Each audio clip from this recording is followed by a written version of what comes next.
Claire came home late Thursday night, suitcase in one hand, phone in the other, like she never really left the office. She had that same stiff posture she always had after flying, shoulders squared, steps fast like she was still catching a connection somewhere. She kissed me hello, fast and light, more like someone clocking in than returning home. I asked how the trip was. She said it was productive. Said the client loved her presentation. Said the team dynamics were stronger than ever, which was the kind of canned phrase you only hear in debrief meetings. Then she vanished into the bedroom to change. I offered to help unpack. She waved me off. I got it, she said, already halfway down the hall. That should have been the first red flag. Claire is the type who loves efficiency. If she can hand off a task, she will. She's never turned down help, especially not after flying halfway across the country and back in under 3 days. So yeah, I followed. Quietly. I told myself I was being helpful. In reality, I think I already knew something was off. The way her eyes didn't quite meet mine when she walked in. The extra layer of makeup still lingering even though it was nearly midnight. She used to come home from trips in hoodies and ponytails, not fitted blouses and lashes that looked like they were applied 10 minutes ago. While she was in the bathroom, I picked up her makeup bag. It was one of those fold-out travel ones with too many zippers. Claire always joked it looked like a tactical pouch. I opened the main compartment to restock her moisturizer, and that's when I felt it. Something stiff tucked inside one of the side pockets. I reached in and pulled it out. A toothbrush. Navy blue. Electric, but old. The kind you'd pack only if you were used to it. Definitely used. The bristles were worn down, slightly discolored. It had a brand I didn't recognize, but it wasn't hers. Claire uses a pink Quip, always has. I use a Philips Sonicare. This was neither. This was someone else's. My stomach did this weird lurch thing, like it dropped, but then immediately rose again and started vibrating in my chest. I turned the toothbrush over a few times in my hand. Then I looked down into the bag. It had been stuffed into the side pocket under a compact mirror and a tangled phone charger, like it wasn't meant to be found, but not hidden well enough to actually be forgotten. I walked out and set it on the kitchen table. Didn't say anything. Just placed it there in the middle like a piece of evidence in an open case. Claire came out a minute later in her gray sweatpants and oversized Temple University t-shirt, the one she used to sleep in during our first year living together. She was drying her hair with a towel when she saw it. She paused for exactly half a second. Then, "What's that?" I didn't answer, just looked at her. She took a step closer, tilted her head.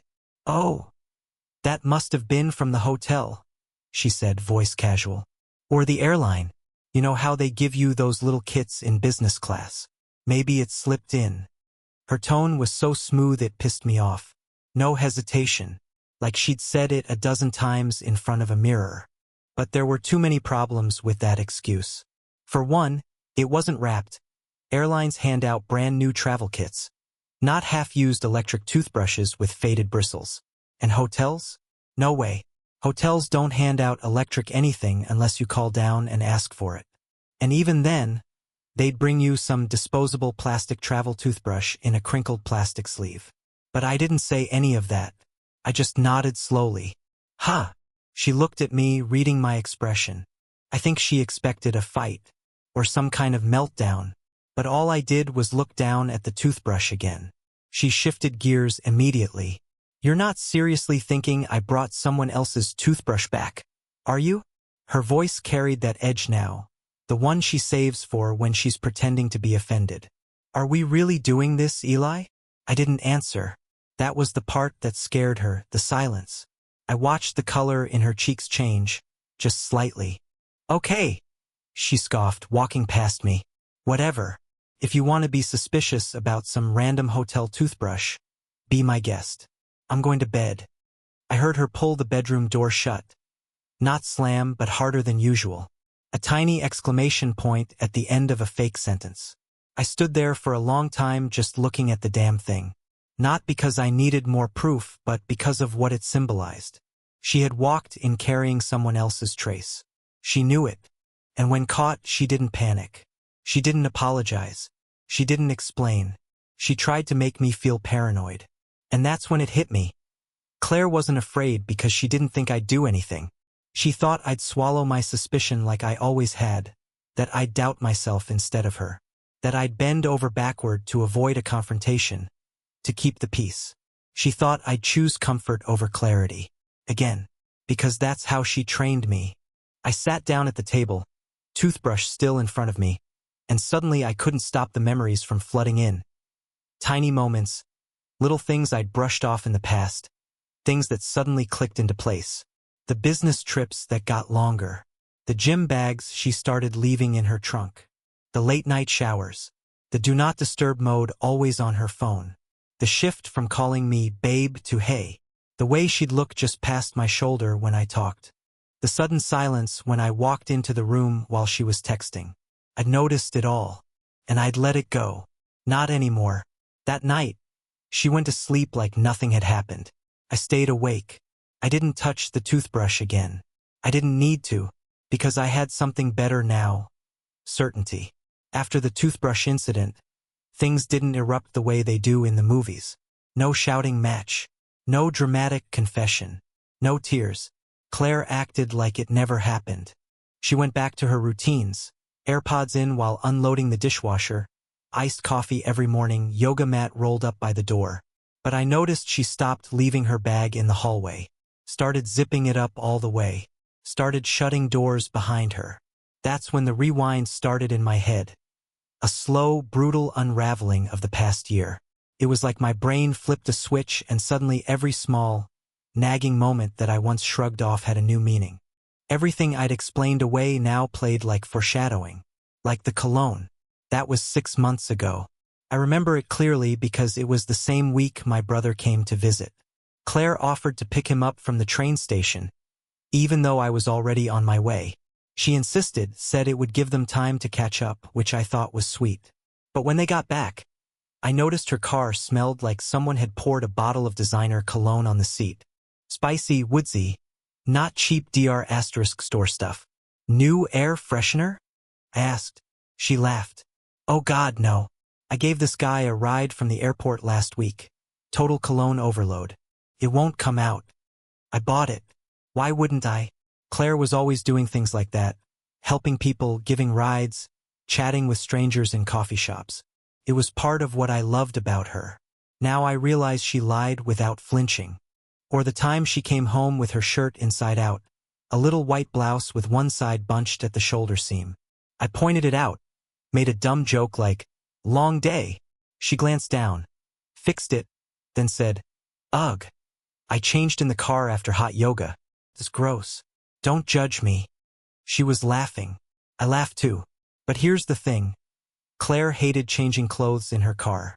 Always said it made her feel exposed, like someone could be watching. So why do it that day? Why not just drive home and change? And more importantly, why hadn't she gone to yoga at all that morning? I know she hadn't, because I was off that day. I made breakfast. She said she had back-to-back meetings. No mention of yoga. No mat. No leggings. No water bottle.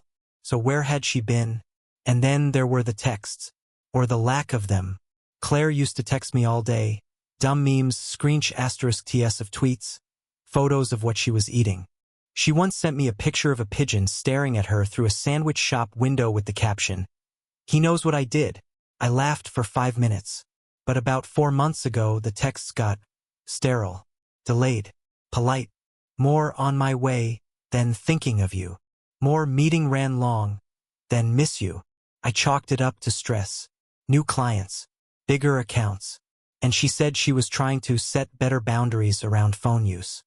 She even sent me a *T of her new focus mode settings like it was some kind of personal achievement. But then I'd see her on Instagram, liking photos during those same focus hours, posting stories of overpriced lunch salads or artsy *TS of lattes. Once she posted a boomerang of clinking glasses, 2 cocktails, candlelight in the background with the caption, "Late lunch with a legend clinking glasses." No tag, no face. When I asked her about it, she said it was her client, a marketing VP visiting from Denver. Super low-key guy, she said. Married, 3 kids. We were just going over rollout timelines. I wanted to believe her. I really did. But now I look back and realize I didn't even ask what his name was. That's the part that gets me. How willing I was to not know. How easy it was to keep the peace by staying quiet. I didn't want to be that guy. The insecure one. The clingy one. The one who interrogates his wife about every male coworker and every social media post. So I let it go.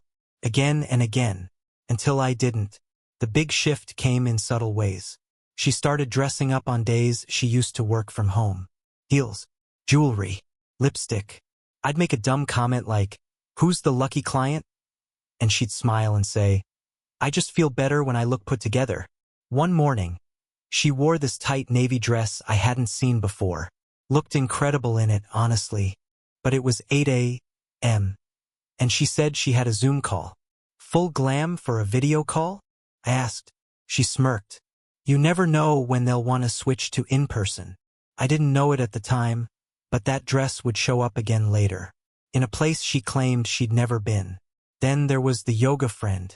That started about 2 months ago. Claire said she met someone named Mina at a new studio. They clicked. Started doing weekend classes together. At first I was happy. Claire had been saying she needed more female friends. She even showed me a few selfies of them outside the gym. But I noticed something weird. I never heard her talk to Mina. No calls. No texts. Not even mentions of plans unless I brought it up. One Saturday morning, I asked if she was going to class with Mina. "Oh no," she said, sliding on her sneakers. "Mina's out of town this weekend. I'm just going solo." "Where's she visiting?" She paused. "Her sister, I think. Somewhere in Florida?" That's when I checked. Not her phone. Her calendar. Claire had shared her digital calendar with me back when we started syncing schedules for travel. It was mostly boring meetings, flights, yoga classes. But that weekend, there was no yoga class blocked out. Nothing at all between Friday night and Monday morning. I asked again that evening how class went. She said it was chill and that Mina's instructor had subbed in. Totally different vibe, she added. But I already knew she hadn't gone. So where was she? It was like that for weeks. This slow, creeping realization that I didn't know where she went, who she was with, or what she was doing. The Claire I knew or thought I knew had started fracturing. Or maybe she was never whole to begin with. The final straw, before things really tipped over, came one night when she forgot to log out of her laptop. I wasn't snooping, I swear. She left it open on the couch and I just wanted to close the browser. But there was a notification from her cloud photo backup. Something like, 25 new items uploaded from iPhone. I shouldn't have clicked. But I did. Mostly boring *TS, notes from a whiteboard, a picture of a conference badge, a blurry photo of hotel room service. And then one that stopped me cold. It was a mirror selfie. Claire in that same navy dress from the Zoom meeting. Except this time, she wasn't at home. She was in a hotel bathroom. Tiled wall. Brushed metal fixtures. A man's watch resting on the counter next to her. Not mine. I stared at that photo for what felt like an hour. Didn't download it. Didn't forward it. Just stared. Like my eyes needed to believe it before my brain would. Later that night, she came home with frozen yogurt for us both. Said she had a long day. Wanted to curl up and watch a documentary. We sat on the couch, her head against my shoulder, and I let her fall asleep there. And as she slept, I stared at the ceiling and finally let the truth sink in. She wasn't tired from work. She wasn't getting Froyo to be sweet. She was trying to keep the mask on. Keep the game going.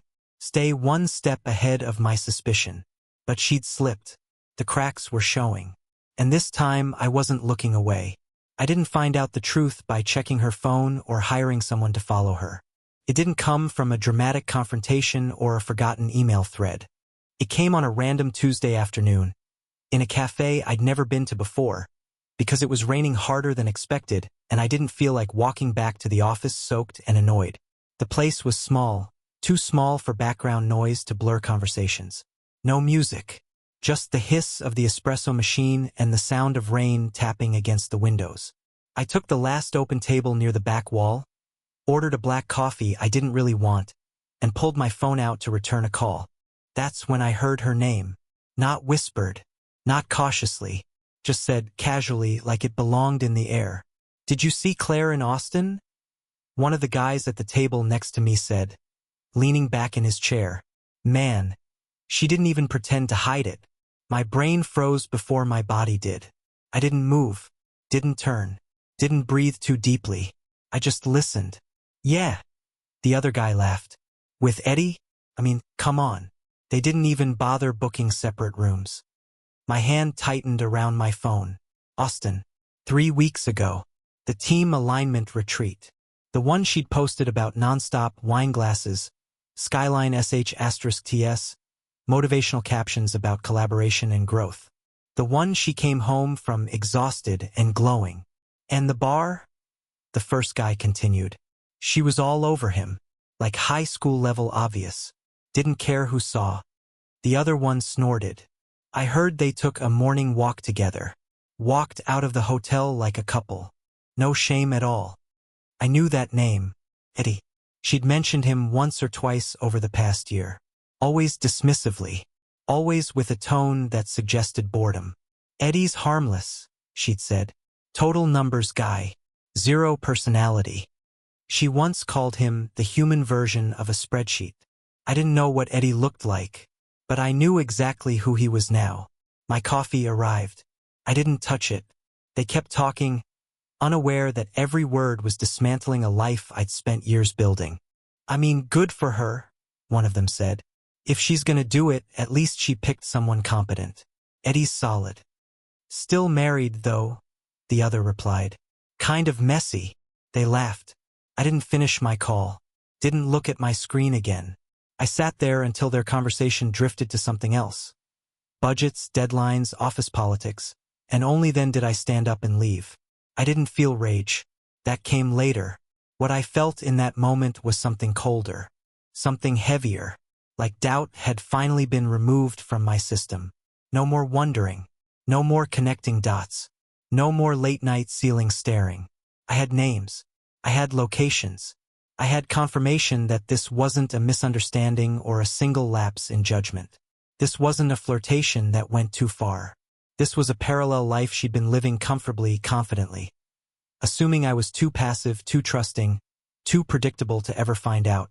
I walked back to my office in the rain without opening my umbrella.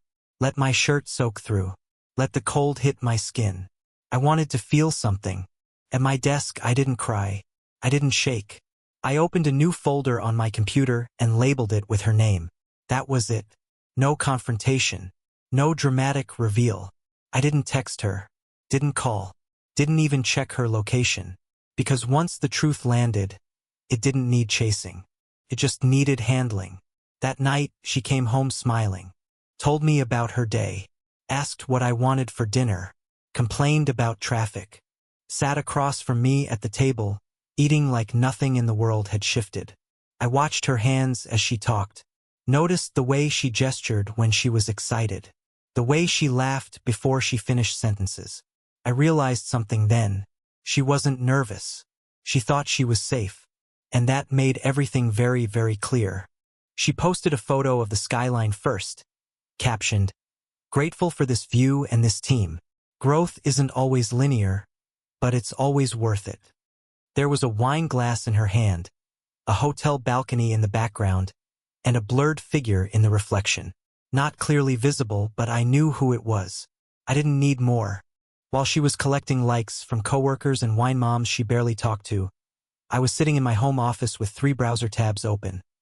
One for my bank, one for our joint investment platform, and one for a law firm I never imagined I'd have to call. By then, I wasn't even angry. It felt more like surgery, clean, cold, clinical. There was no screaming in my head. No emotional music playing in the background. Just steps. Steps I had to take. The first thing I did was check our accounts. The numbers were what I expected. She hadn't drained anything. Claire wasn't reckless. That was part of the problem. She was methodical, strategic, even in her betrayal. I started moving funds. Slowly, deliberately.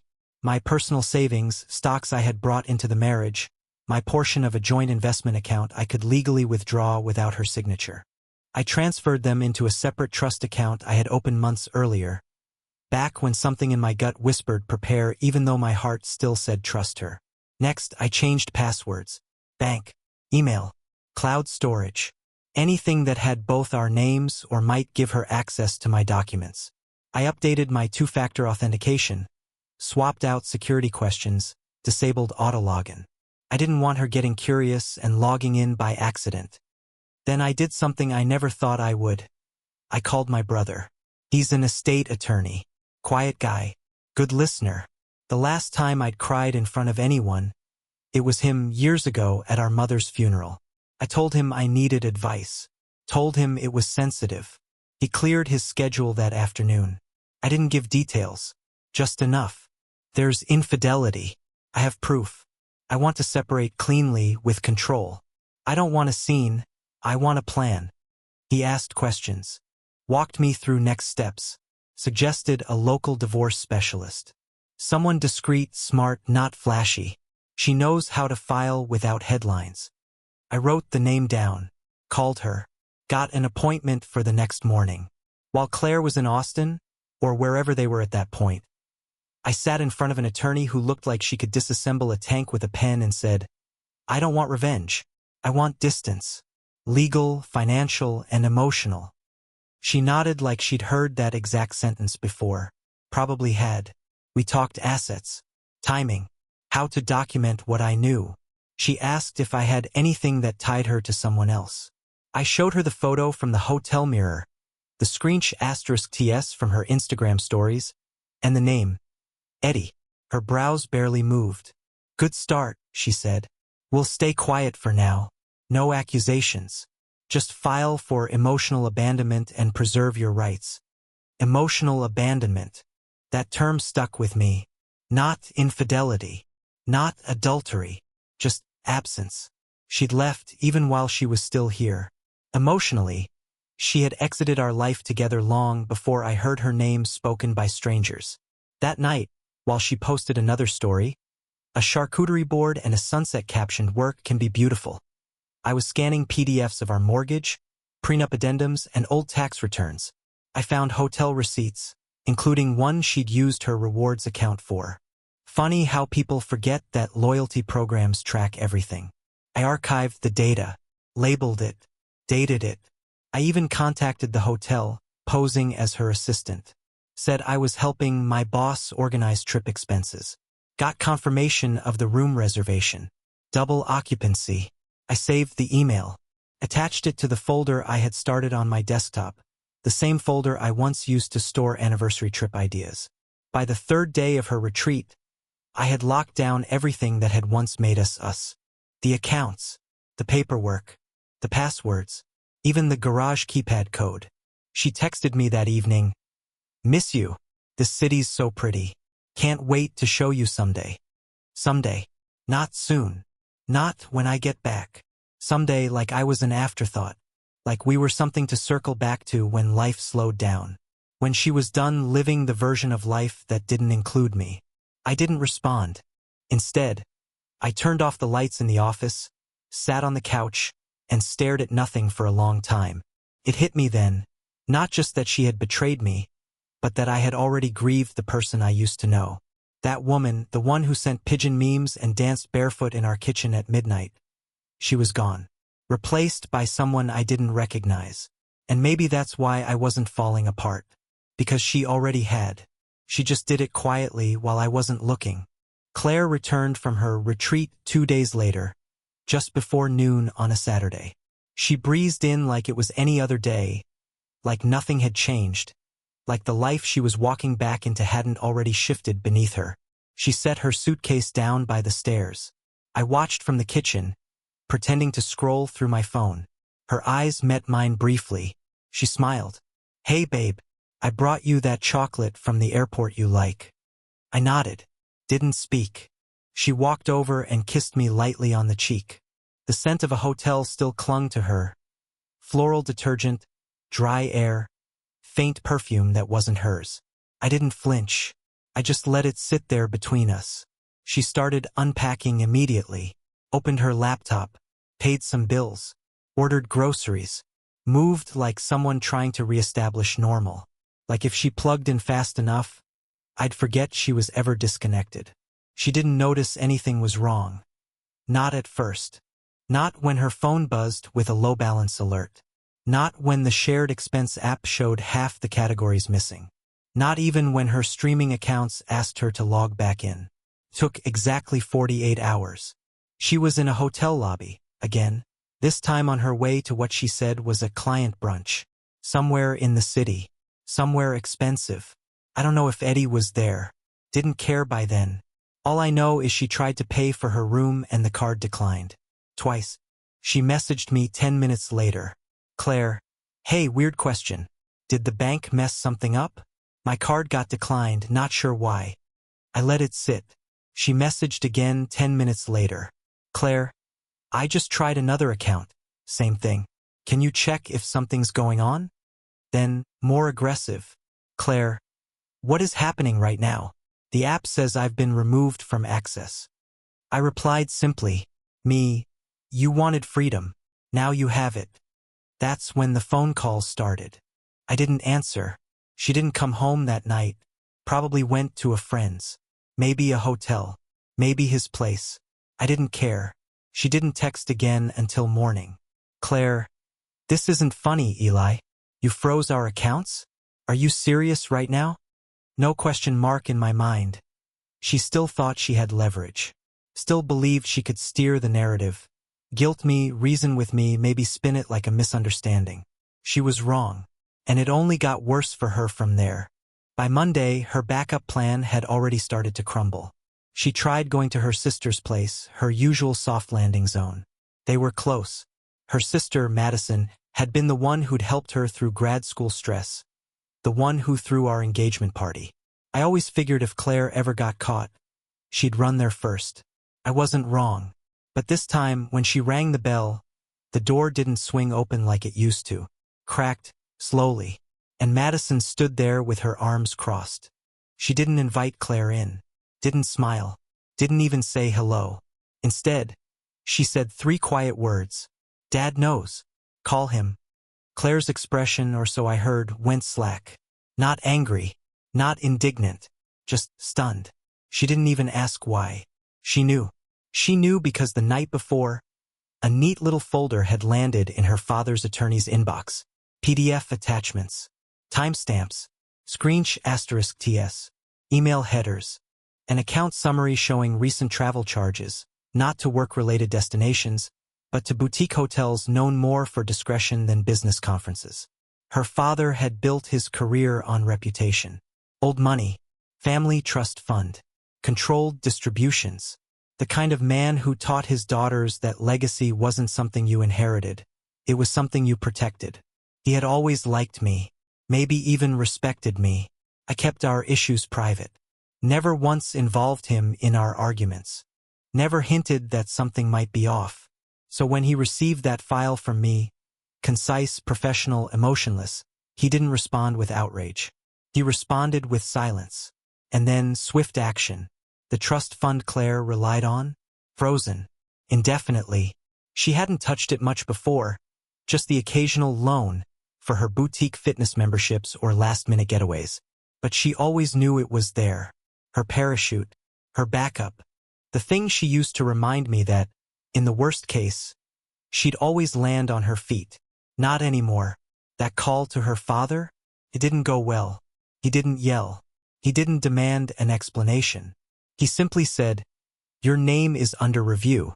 Until then, you're not authorized to withdraw." She didn't call me after that. Not directly. Instead, she posted a photo later that day on her story, an old picture of us. One from 3 years ago on a trip to Montreal.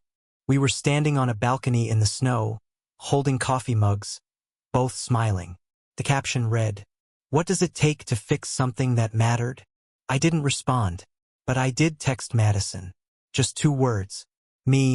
Thanks again. She replied a few minutes later. Madison, I'm sorry. We all feel so stupid. Claire stayed silent the next day, and the one after that. Then she tried her final fallback charm. She showed up to my office. Not with lawyers. Not with paperwork. Just herself. In the mint green sweater she used to call her safe outfit. Minimal makeup. Soft eyes. Like she was trying to step into the version of herself I missed, hoping it would be enough to break through the wall.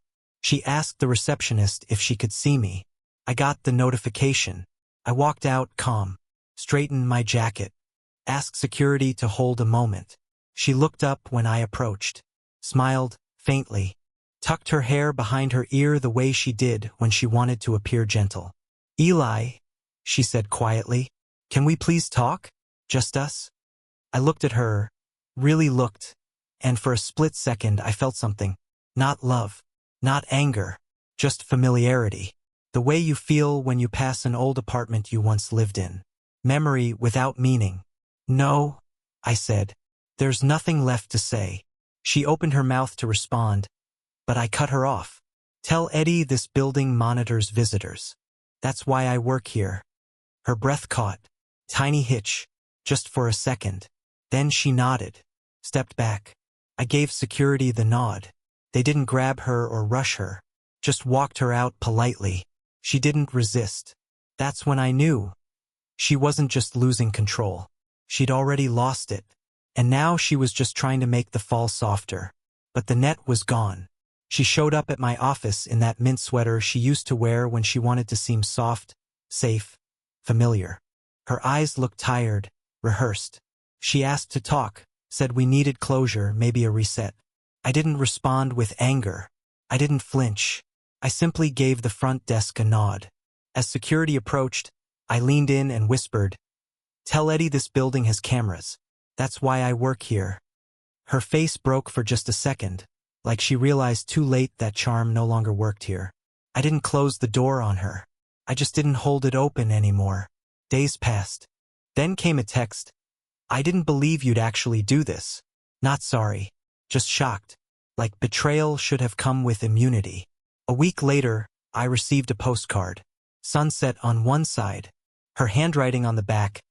I was wrong. No name. No explanation. I burned it. That night, I sat on the porch in the chair she called too stiff. Took down the nameplate by our door and put it in a drawer. She thought she was flying. She was falling. And I just stopped catching her.